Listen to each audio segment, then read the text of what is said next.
Bonjour, bonsoir, shalom bien-aimés dans le Seigneur, je vous salue. Aujourd'hui encore, jeudi, c'est encore ici une journée que l'Éternel Dieu a faite pour qu'elle soit pour nous un sujet de joie et d'allégresse et nous nous réjouissons pour cela. Alléluia, que le nom de notre Dieu soit glorifié. Je vous retrouve donc avec joie ce dimanche 11 décembre 2022. Alléluia, nous tendons déjà vers la fin de l'année. Raison encore de dire merci au Seigneur, de rendre grâce pour ces grâces qui nous cesse de nous accompagner, qui nous ont accompagnés depuis le début de cette année jusqu'à aujourd'hui où nous sommes en train de voir au loin, à l'horizon, la fin de l'année 2022 et pourquoi pas le début de l'année 2023. Que le nom de notre Dieu soit glorifié. Je voudrais alors qu'aujourd'hui, que nous puissions encore rendre grâce à Dieu avant de continuer à partager la parole. Prions. Yahweh, notre Dieu, nous te glorifions. Jour et nuit, nos cœurs soupirent après toi, qui est notre trésor. Nous te cherchons, car tu nous as cherché les premiers. Tu t'es révélé à nous. Nous avons senti combien tu es bon. Alors nous voulons nous consacrer à toi. Nous prions, nous aspirons à voir ta gloire chaque jour. C'est cette gloire que je demande que tu révèles à nos esprits et même à notre intelligence pour que nous puissions comprendre la profondeur de ton amour manifesté en Jésus, pour que nous puissions t'aimer comme nous le devons. Je prie donc qu'aujourd'hui encore, au travers le sang de Jésus, tu nous regardes, mais que par le Saint-Esprit, tu nous instruises, tu nous parles.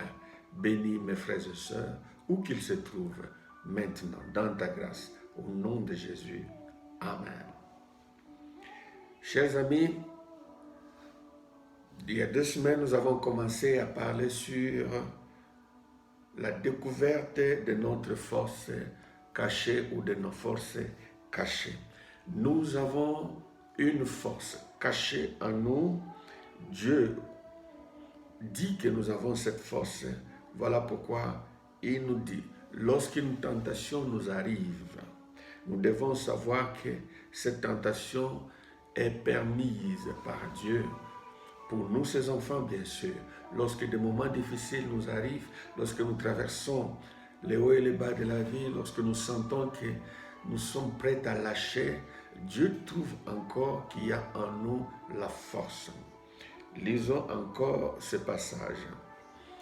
Le livre de 1 Corinthiens, si vous voulez, la première lettre de Paul aux Corinthiens, le chapitre 10, le verset 13. Aucune tentation ne vous est survenue qui n'ait été humaine. Et Dieu, qui est fidèle, ne permettra pas que vous soyez tentés au-delà de vos forces. Mais avec la tentation, il prépare les moyens d'en sortir afin que vous puissiez la supporter. Tu peux supporter la tentation. Tu dois supporter la tentation. Parce que en tant qu'enfant de Dieu, Dieu t'a évalué, Dieu m'a évalué, Dieu a jugé, a jaugé, il a trouvé que nous sommes capables. Voilà pourquoi il permet ça. C'est à nous donc de nous rendre compte continuellement qu'aucune tentation ne peut nous arriver qui n'ait été humaine, c'est-à-dire qui ne soit pas le propre des hommes ou qui ne soit pas arrivé à d'autres personnes avant nous, ou même au moment où je te parle, au moment où tu es dans ton coin, au moment où tu es en train de te dire que c'est toi, tous les pires n'arrivent qu'à toi, sache qu'au moment même, peut-être dans cette ville où tu vis, dans ce pays où tu vis, ou dans un autre pays, dans le monde quelque part, il y a certainement ceux qui traversaient la même situation que toi, ou les mêmes situations que toi, et je dirais même, peut-être même pire que toi. Donc, tu peux supporter parce que Dieu a mesuré. Nous nous sommes dit alors, pendant ces semaines passées, il faut alors que nous puissions découvrir cette force ou ces forces, et à commencer par leur origine. L'origine de la force que Dieu te promet, que Dieu te dit que tu as, est basée d'abord sur l'alliance que tu as avec ton Dieu. Tu es dans l'alliance. Selon cette alliance-là, Dieu ne te laissera pas, ne t'abandonnera pas. C'est ce qu'il dit. Dieu te donne la force à cause de l'alliance, où ta force se trouve dans l'alliance que tu as avec ton Dieu. 2. Tu as la force à cause des promesses. Dieu dit, quand Dieu dit, je serai avec toi jusqu'à la fin de ta, c'est une promesse. Il y a tant de promesses de ce genre et Dieu est toujours derrière sa parole pour l'accomplir. Ce que Dieu te dit, quand il te dit qu'il ne te délaissera pas, il ne t'abandonnera pas, qu'il sera avec toi, que tu triompheras, ce ne sont pas des mots en l'air. Alors les promesses de Dieu sont la base de ta force. Tu as la force à cause des promesses. Aujourd'hui, alors, nous allons continuer avec cet autre point qui va te permettre de te rendre compte que la force est ton partage.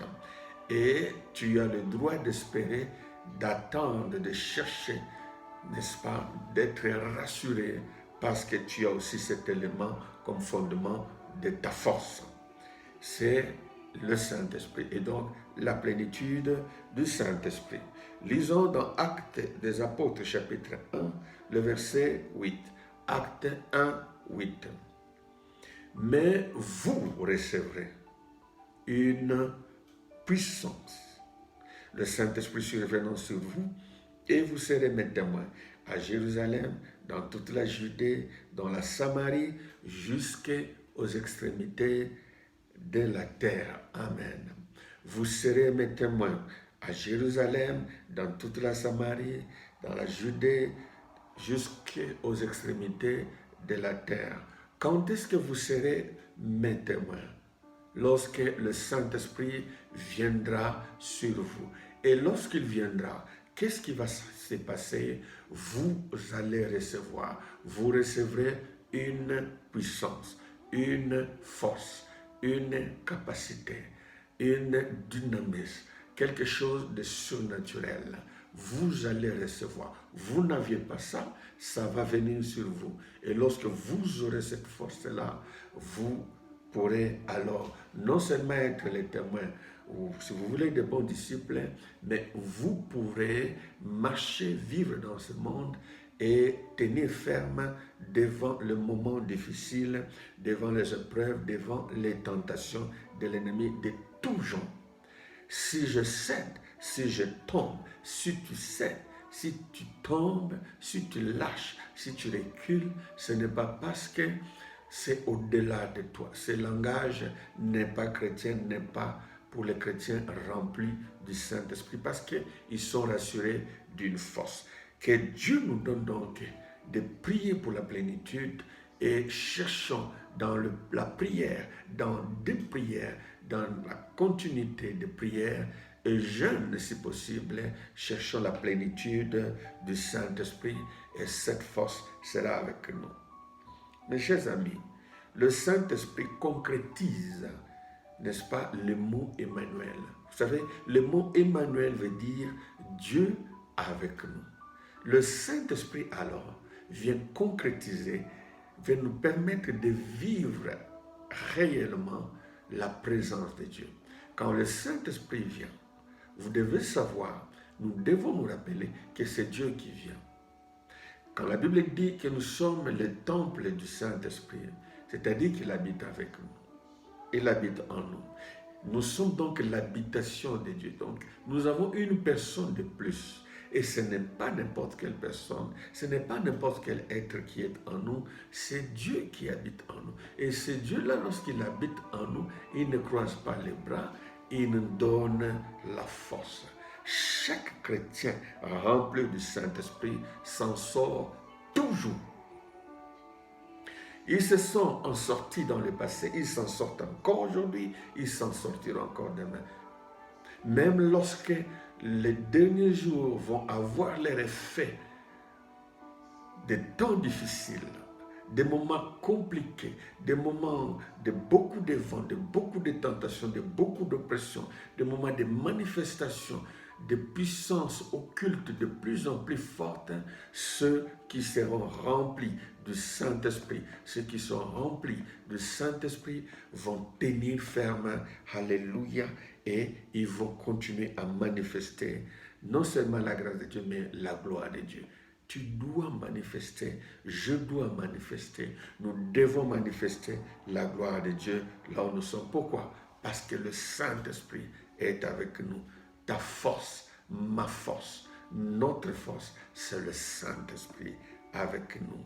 Donc, par le Saint-Esprit, nous avons l'assurance automatique du soutien divin, du soutien de notre Dieu dans tout le moment difficile soit-il que nous pouvons traverser dans cette vie.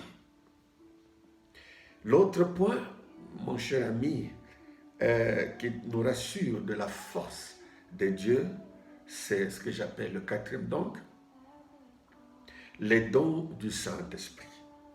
Les dons du Saint-Esprit. Lisons la première lettre de Paul aux Corinthiens, le chapitre 12, du 1er au 11e verset. 1 Corinthiens donc 12, 1 à 11. Pour ce qui concerne les dons spirituels, je ne veux pas, frères, que vous soyez dans l'ignorance. Vous savez que lorsque vous étiez païens, vous laissiez entraîner vers les idoles muettes, selon que vous étiez conduits. C'est pourquoi je vous déclare que nul, s'il parle par l'Esprit de Dieu, ne dit Jésus est anathème. Et que nul ne peut dire Jésus est Seigneur si ce n'est pas le Saint-Esprit. Il y a diversité de dons, mais le même Esprit. Diversité de ministères, mais le même Seigneur. Diversité d'opérations, mais le même Dieu qui opère tout en tous. Or, à chacun, la manifestation de l'Esprit est donnée pour l'utilité commune. En effet, à l'un est donné par l'Esprit une parole de sagesse, à un autre une parole de connaissance selon le même Esprit, à un autre la foi par le même Esprit, à un autre le don de guérison par le même Esprit, à un autre le don d'opérer des miracles, à un autre la prophétie, à un autre le discernement des esprits, à un autre la diversité des langues, à un autre l'interprétation des langues. Un seul et même Esprit opère toutes ces choses, les distribuant à chacun en particulier comme il veut. Amen. Béni soit le Seigneur. Merci pour le Saint-Esprit. Lorsque vous étiez païens, lorsque nous étions sans Dieu, sans alliance, sans Jésus-Christ et donc sans salut, nous traversions des moments difficiles. Et des moments difficiles, je l'ai dit dès le premier jour, c'est le propre de tous les hommes. Et pendant ces temps-là, lorsque nous traversions des moments difficiles, lorsque nous avions des problèmes de santé, des problèmes de couple, des problèmes de famille, des problèmes de combat de guerre, d'oppression, de mauvais esprits, le problème de pauvreté, le problème d'échec, les problèmes inexpliqués, nous étions conduits vers des idoles, c'est-à-dire, comme ça nous dépassait, nous cherchions le surnaturel et nous allions vers les idoles. Quand je parle des idoles, ça veut dire des fétiches, ça veut dire la sorcellerie, ça veut dire des puissances des ténèbres, ça veut dire des sciences occultes, ainsi de suite. Nous allions là-bas, pourquoi? Parce que nous ne connaissions pas Dieu. Et qu'est-ce que nous allions faire là-bas? Nous cherchions la solution. Oui, c'est normal d'être secoué dans les moments difficiles. Alors, mais maintenant que nous sommes dans le Christ, Paul nous dit ceci. Bien-aimés, pour ce qui concerne les dons du Saint-Esprit, je ne souhaite pas que vous soyez dans l'ignorance. Vous ne devez donc pas ignorer les grâces, les privilèges que Dieu vous a donnés en Jésus-Christ, l'ignorance dans ce domaine-là peut vous laisser désespérer, peut vous mettre dans un esprit ou dans un état de questionnement perpétuel. Et vous risquez d'abandonner. Vous risquez de vivre malheureux alors que vous avez tout ce dont vous avez besoin, tout ce que Dieu vous a légué pour que vous soyez fort et que vous soyez heureux. Paul dit donc, je ne veux pas que vous soyez dans l'ignorance. Mon ami, ne sois pas dans l'ignorance. Il ne faut pas que l'Église dans laquelle Dieu t'a établi, homme et femme de Dieu, dans laquelle tu sers le Seigneur, dans n'importe quel ministère, où tu es, où tu vis, il n'est pas bon que les gens de ta maison ignorent les grâces de Dieu. Non, l'ignorance est déjà l'échec dans les domaines spirituels. Que Dieu nous donne donc la connaissance par le Saint-Esprit. Alors, à Paul de continuer et dire, c'est comme s'il disait, maintenant que vous êtes dans le Seigneur, vous n'avez plus besoin d'aller là-bas parce que le Saint-Esprit vous donne des grâces, des choses surnaturelles pour que vous puissiez triompher. Le même Saint-Esprit vous donne différentes choses. C'est ce que cela veut dire.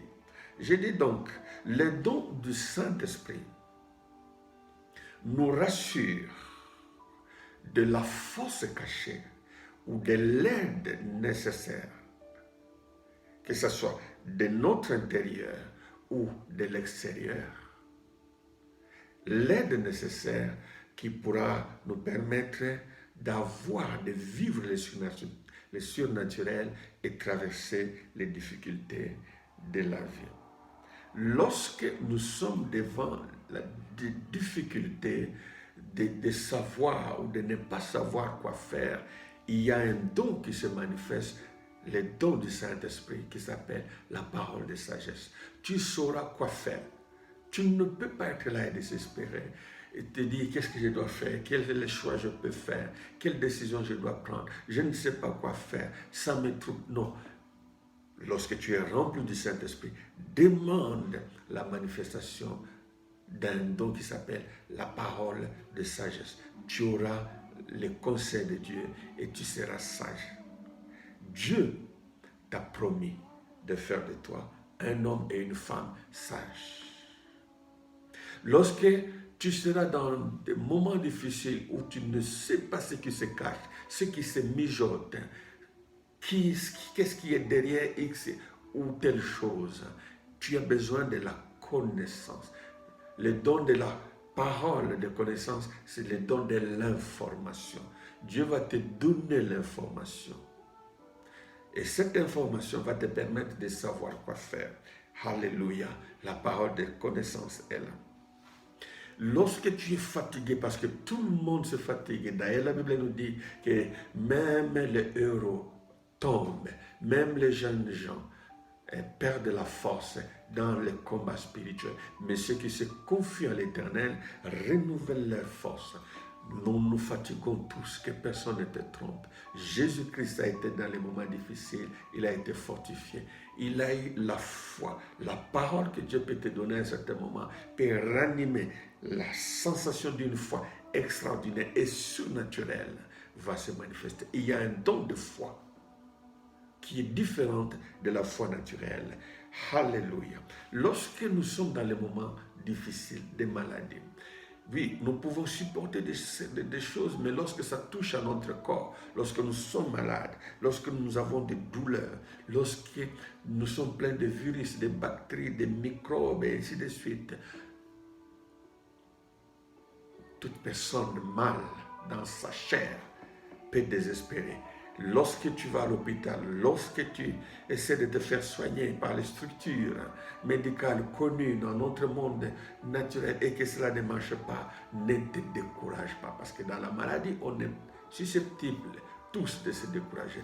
Il y a les dons de guérison des maladies. Que le Seigneur te guérisse par la puissance du Saint-Esprit, la guérison surnaturelle. Dieu fait ça pour que tu ne lâches pas, pour que tu supportes la tentation. Il y a aussi les dons de miracles. Les miracles, c'est tout ce qui est surhumain, surnaturel. Et ça, ce n'est pas que dans le domaine du physique.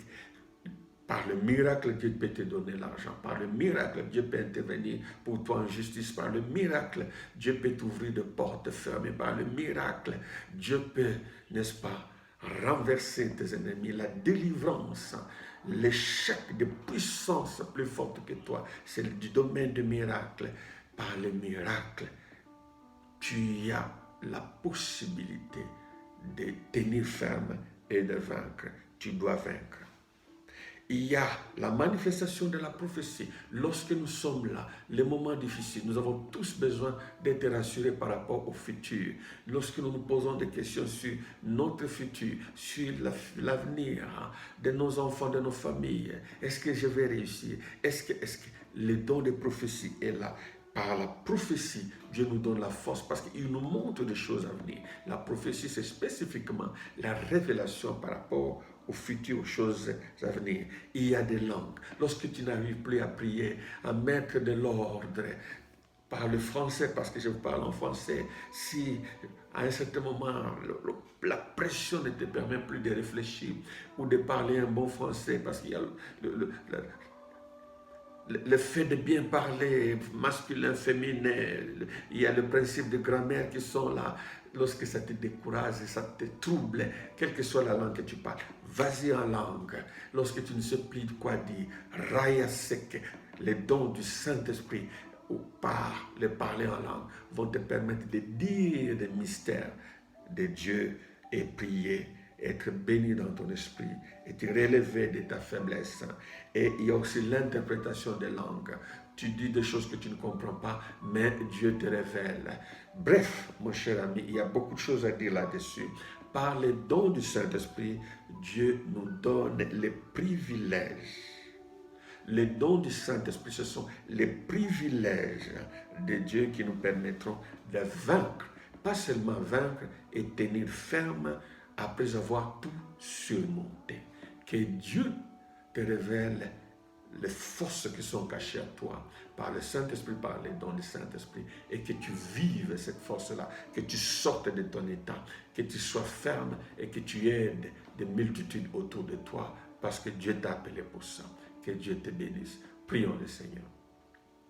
Nous te rendons grâce, éternel notre Dieu, le Dieu de notre alliance, le Dieu de promesses, le Dieu qui nous a donné le Saint-Esprit, le Dieu qui te manifeste en nous au travers les dons du Saint-Esprit. Merci pour la force promise, mais que tu nous as donnée. Je prie que tout ce privilège fortifie ton Église, rende encore victorieuse ton Église, fortifie tes enfants et tes serviteurs, tes servantes, manifeste-toi dans la vie de mon frère et ma soeur, et que tout le combat autour de lui soit brisé au nom de Jésus.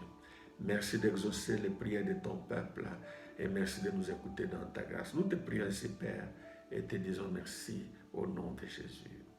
Amen. Que Dieu te bénisse, mon ami. À la prochaine, si Dieu le veut.